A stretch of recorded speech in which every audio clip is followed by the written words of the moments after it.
Hello guys, welcome back to my channel. তো কেমন আছো তোমরা সবাই? আমি আজকে এক্সপ্লেন করতে চলেছি অ্যানাবেল কামস হোম মুভিটা।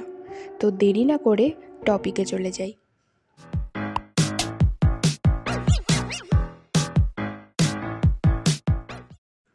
মুভিটা শুরু হয় যেখান থেকে অ্যানাবেল মুভিটা শেষ হয়েছিল, যেখানে একটা বাচ্চার মা তার মেয়েকে জন্মদিনে পুতুল গিফট করে, কারণ তার মেয়ে পুতুল অনেক ভালোবাসতো। কিন্তু খুব তাড়াতাড়ি ওরা ওই পুতুলটাকে অ্যাড ও লরেনকে দিয়ে দেয়, কারণ ওই পুতুলের মধ্যে অনেক ইভেল পাওয়ার ছিল। আর ওই পুতুলটা তার পাওয়ার ইউজ করে সেই মেয়েটাকে পজেস্ট করার চেষ্টা করেছিল। এরপর অ্যাড ও লরেন সেই পুতুলটাকে নিয়ে তাদের বাড়ির দিকে যেতে শুরু করে, কিন্তু রাস্তায় একটা অ্যাক্সিডেন্ট হওয়ার জন্য তাদের অন্য রাস্তা দিয়ে বাড়ি ফিরতে হয়। রাস্তায় তারা একটা কবরস্থানের সামনে দাঁড়ায়, কারণ তাদের গাড়ি খারাপ হয়ে গিয়েছিল। আর অ্যাড গাড়ি ঠিক করছিল, এই সময় লরেন গাড়ির পিছনের সিটে একটা মেয়ের আত্মাকে দেখতে পায়। আর এটা সেই মেয়েটা ছিল যে কিছুক্ষণ আগে অ্যাক্সিডেন্টে মারা গেছিল। মেয়েটা লরেনকে বলে, আই লাইক ইউর ডল। এরপর লরেন ওখানে অনেক স্পিরিটকে দেখতে পায় যারা কবরস্থান থেকে উঠে এসেছিল। তার মধ্যে একটা স্পিরিট অ্যাডকে ধাক্কা মেরে রাস্তার মাঝখানে ফেলে দেয়, যাতে সামনে থেকে আসা ট্রাকের সাথে ধাক্কা লেগে সে মারা যায়। কিন্তু অ্যাড যা হোক করে নিজেকে বাঁচিয়ে নেয়। এরপর তারা বুঝতে পারে এই সব কিছুই অ্যানাবেল পুতুলটা করছে। এরপর তারা তাড়াতাড়ি ওই পুতুলটাকে নিয়ে বাড়ি চলে আসে। পুতুলটাকে এনেই তারা ওটাকে নিজেদের মিউজিয়ামে নিয়ে যায়, যেখানে তারা নিজেদের কেসের সাথে জড়িত আরও অনেক জিনিস রেখেছিল। আর ওই সব জিনিসগুলোই কোনো না কোনো ইভেল পাওয়ার ছিল। অ্যানাবেল পুতুলটাকে তারা একটা চেয়ারে রাখে, আর তাকে ওখানে রাখতেই ঘরের ভিতরে অদ্ভুত কিছু পরিবর্তন লক্ষ্য করা যায়, যেমন ঘড়ির উল্টো ঘোরা আর বাকি জিনিসপত্রের মুভমেন্ট। এই জন্যই ওরা অ্যানাবেল পুতুলকে একটা ফাদারকে দিয়ে ব্লেস করায়, আর একটা কাচের বক্সে ওকে বন্ধ করে দেয়, যেটা চার্চ থেকে আনা হয়েছিল। এখানে আমরা অ্যানাবেল পুতুলের পাওয়ার সম্পর্কে জানতে পারি।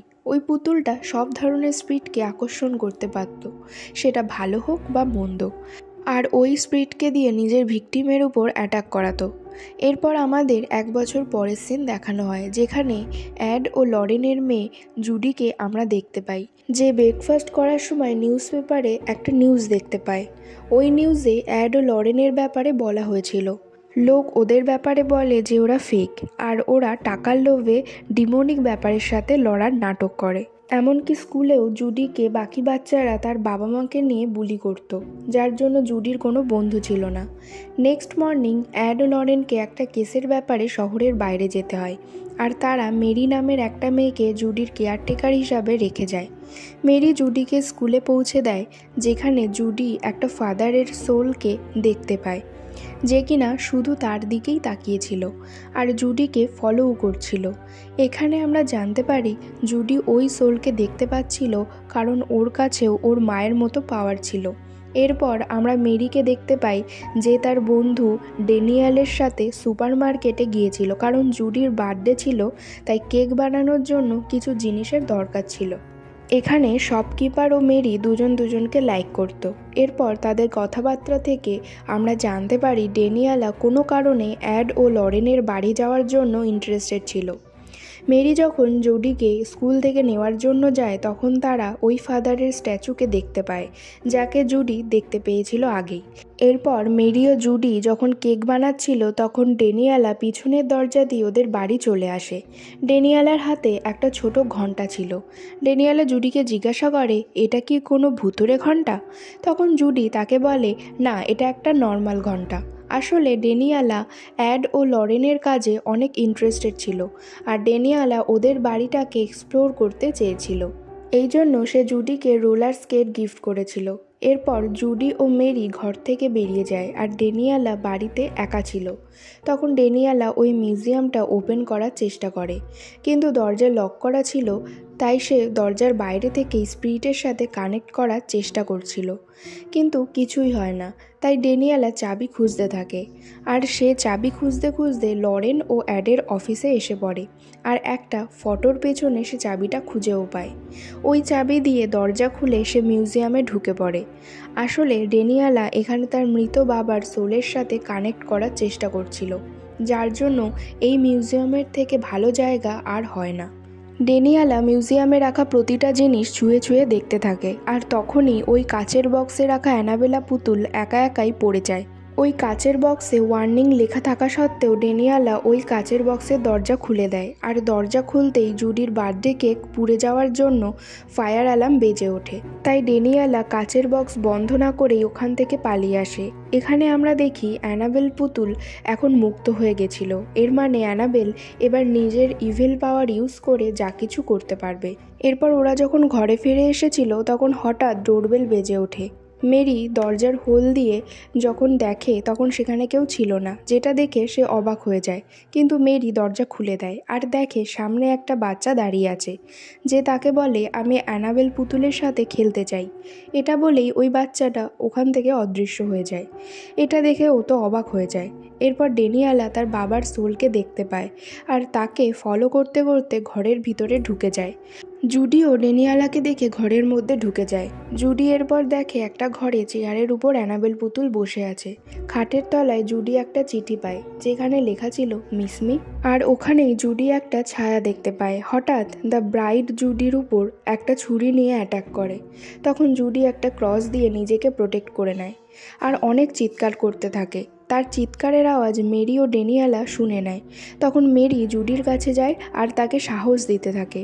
সেখানে জুডি মেরিকে বলে তার কাছে একটা শক্তি আছে যার জন্য সে স্পিড দেখতে পায়। তখন মেরি তাকে বলে যে সবসময় সব স্পিড বাজে হয় না, কিছু ভালোও হয়। ডেনিয়ালা অ্যাড ও লরেনের ইনভেস্টিগেশনের ফাইল দেখতে পায়। ওই ফাইলে অনেক ডিমান্ডের কথা লেখা ছিল, আর ওখানেই অনেকগুলো এক্সরসিজমের টেপ ছিল। ডেনিয়ালা তার মধ্যে থাকা একটা টেপ চালিয়ে দেয়। এটা দেখে মেরি ওটা তাড়াতাড়ি বন্ধ করে দেয়, কারণ জুডি এটা দেখে ভয় পাচ্ছিল। এরপর তারা ঠিক করে যে তারা ফিলিমিলি গেম খেলবে। তারা যখন গেম খেলছিল তখন আরেকবার ডোরবেল বেজে ওঠে, আর এবার দরজার বাইরে সেই শপকিপার ছিল। মেরি এটা দেখে অনেক খুশি হয়, কিন্তু সে তাকে ঘরের ভিতরে আসতে দেয় না। রাতের বেলা মেরি ও ডেনিয়ালা জুডির বার্থডে সেলিব্রেট করে, আর বাইরে ওই ছেলেটা গিটার বাজাচ্ছিল। বাইরে ওই ছেলেটার উপর নেকড়ের মতো দেখতে একটা ডিমন অ্যাটাক করে দেয়। এটা দেখে ওই ছেলেটা ওখান থেকে পালিয়ে যায়। ডেনিয়ালা আবার মিউজিয়ামের মধ্যে যায়, যেখানে আমরা দেখতে পাই ওই মিউজিয়ামে থাকা জিনিসপত্রগুলো একা একাই মুভমেন্ট করছিল। ডেনিয়ালা ওই মিউজিয়ামে রাখা একটা ব্রেসলেটের মাধ্যমে নিজের বাবার সোলকে ডাকার চেষ্টা করে, আর এটা করতেই ডেনিয়ালা একটা আয়নায় তার পিছনে তার বাবাকে দেখতে পায়, যে হঠাৎই একটা ডিমন হয়ে তার উপর চিৎকার করতে থাকে। ডেনিয়ালা ওখান থেকে পালানোর চেষ্টা করে, কিন্তু সে এবার ওই ঘরের মধ্যে আটকে পড়েছিল, কারণ ওই দরজাটা বন্ধ হয়ে গেছিল। তখন আমরা জানতে পারি যে ওটা আসলে ওর বাবার সোল ছিলই না, ওটা একটা ডিমন ছিল। এরপর দুধের একটা গ্লাস টেবিলের উপর একা একাই চলতে থাকে আর নিচে পড়ে যায়। তখনই টেপ রেকর্ডারও একা একাই বাজতে থাকে, আর তখন আমরা অ্যানাবেল পুতুলকে জুডির সাথে দেখতে পাই। মিউজিয়ামে ডেনিয়ালা একটা টিভি দেখতে পায়, যেটা তাকে বলছিল যে ডেনিয়ালা এবার কোন দিকে মুভ করবে। অন্যদিকে মেরি ঘরের মধ্যে অনেকগুলো কয়েন দেখতে পায়, আর তখনই সেখানেও একটা ডিমন দেখতে পায়, যে মেরির উপর অ্যাটাক করতে থাকে। এর আগে ওই ডিমন মেরিকে পুরো মেরে ফেলতেও মেরি একটা লাইট জ্বালিয়ে জুডির রুমের দিকে পালিয়ে যায়। এদিকে জুডি নিজের কম্বলের মধ্যে অ্যানাবেল পুতুল দেখতে পায়, আর তখনই আমরা অ্যানাবেল পুতুলকে লাইটে দেখতে পাই যে কিনা নানা রকম ডিমনে পরিণত হচ্ছিল, আর শেষে খুব ভয়ঙ্কর একটা ডিমন হয়ে যায় আর জুডির উপর অ্যাটাক করে দেয়। কিন্তু একদম ঠিক সময় মেরি দরজা খুলে জুডিকে বাঁচিয়ে নেয়। মেরি অ্যাড ও লরেনকে কন্ট্যাক্ট করার চেষ্টা করছিল, কিন্তু উল্টো দিকে লরেনের আওয়াজে কোনো ডিমন কথা বলছিল। ডিমন তাকে বলে যে সে অ্যানাবেলের সাথে কথা বলতে চায়, আর অ্যানাবেল তোমাদের সবার সোল চায়। ঘরের মধ্যে থাকা বেলস নিজে থেকেই বাজতে শুরু করে। তখন মেরি ও জুডিও মিউজিয়ামে পৌঁছে যায়, আর হঠাৎই মিউজিয়ামে থাকা টাইপরাইটার একা একাই চলতে থাকে, আর ওখানে একটাই ওয়ার্ড টাইপ হচ্ছিল, মিসমি। এরপর ওরা তিনজন অনেক কষ্ট করে মিউজিয়াম থেকে বেরিয়ে আসে, কিন্তু বাইরে এসে মেরির শ্বাস নিতে অনেক কষ্ট হচ্ছিল, কারণ তার অ্যাস্থমার প্রবলেম ছিল। মেরির ইনহেলার বাইরে গাড়িতে ছিল। জুডি ওই ইনহেলার নেয়ার জন্য বাইরে যায়, তখনই বাইরে থাকা ডিমন তার উপর অ্যাটাক করে দেয়। কিন্তু ঠিক সময় সেই শপকিপার ওখানে এসে ওই ডিমনের উপর অ্যাটাক করে জুডিকে বাঁচিয়ে নেয়। তখন আমরা দেখি দ্য ব্রাইড ডেনিয়ালাকে পজেস্ট করে নিয়েছে। আর ডেনিয়ালা ব্রাইডের ড্রেস পরে পুরোপুরি পজেসড হয়ে গিয়েছিল। আর এই সব সমস্যা থেকে মুক্তি পাওয়ার জন্য তাদের কাছে একটাই রাস্তা ছিল, আর সেটা হলো যদি তারা আবার অ্যানাবেল পুতুলকে ওই কাচের বক্সে বন্ধ করতে পারে। কিন্তু অ্যানাবেল পুতুলকে তো কোথাও খুঁজে পাওয়াই যাচ্ছিল না।